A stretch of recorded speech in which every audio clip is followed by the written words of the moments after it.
Hello everyone, in this video let's learn about some advanced Python libraries. Python is one of the most used programming language by developers all around the world. This is mainly due to three reasons.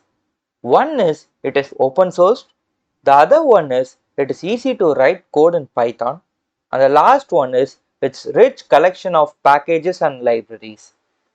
The rich collection of packages and libraries available in Python helps it to be used in different domains like web development and machine learning. In this video, let's check out some advanced Python libraries. First, let's start with the request library. Request library is used to make HTTP connections with internet easily. It is one of the most downloaded library in Python and many GitHub repositories are dependent on this library. First, let's import the request library and let's create a variable called r, and from request library, let's access the get function.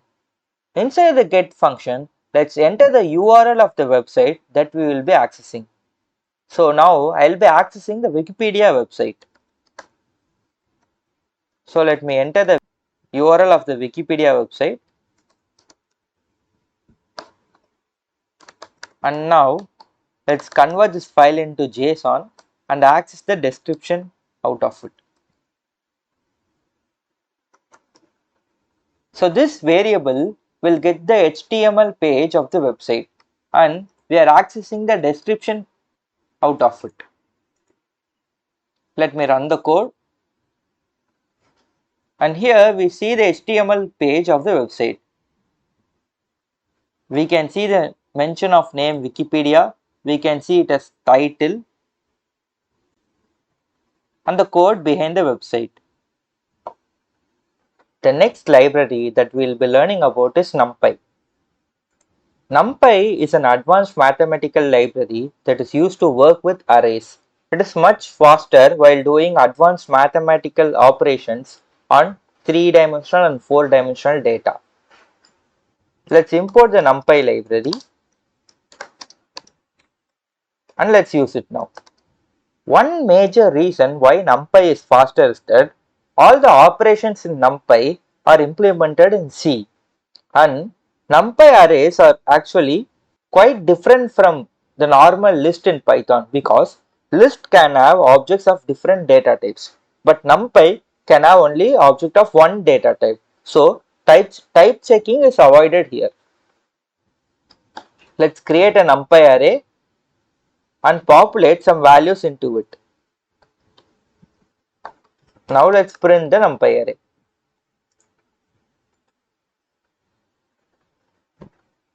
Here we can see that the array is getting printed.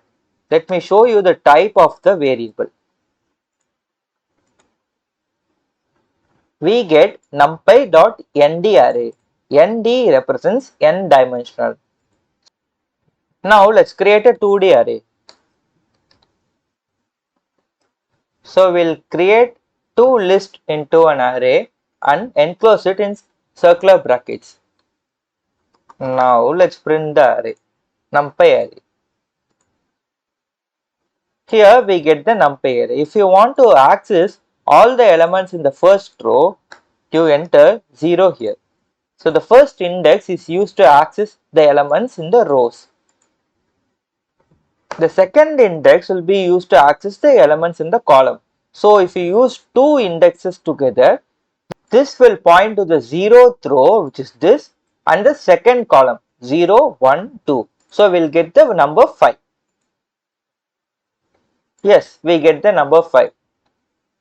The next library that we will be learning about is Pandas.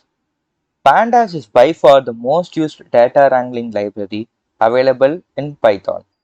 It is extensively used for data manipulation. Let me show you how to import it. So we import pandas like this. Pandas is used to read data, add new values to the data, and also manipulate it. So to read a file like CSV, what we do is we access the read CSV function from pandas and mention the file in it. We are mentioning the path of the file in it. Now first 5 data. So we'll be using the head function here. Here we get the first 5 values in the data.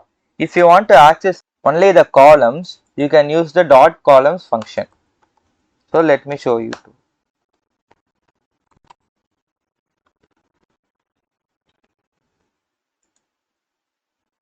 So dot columns will give us the output of all the columns present in the data. We can see here. If you want to know the count of each species in the data, you can access the species column and use dot value counts function.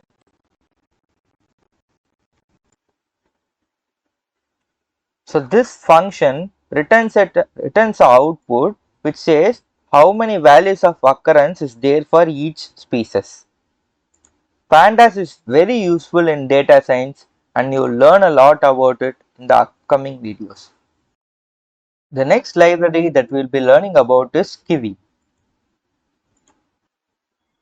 Kiwi is a graphical user interface library where you can create apps that can work on Mac, work on Windows, Linux and Android. It is so easy to implement an app in Kiwi and it is largely used in Python. The next library that we will be learning about is Flask. Flask is a library which is used to create backend for websites. It is a lightweight library where we can use it to create routes easily. This is how a simple Flask app can be created, and this can be integrated with a database and a HTML website to create a full-fledged website. This is used by data scientists to deploy their models as it is so simple to use. The final library that we will be learning about is TensorFlow. TensorFlow is a deep learning framework library which is used to create neural networks. TensorFlow is developed by Google.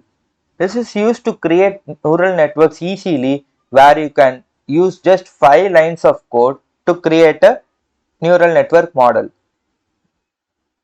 Things like backpropagation in deep learning is automatically done in TensorFlow so that you can work on the main parts of the problem easily. Data in the TensorFlow is stored as tensors, which is similar to the NumPy arrays, but it is much faster while working with GPUs. TensorFlow also has a great number of pre-trained models which we can use it to solve problems.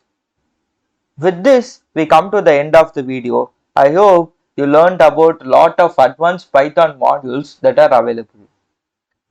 Checking the documentation of a library is very important, where you can understand how each and every function works. Let me show you an example.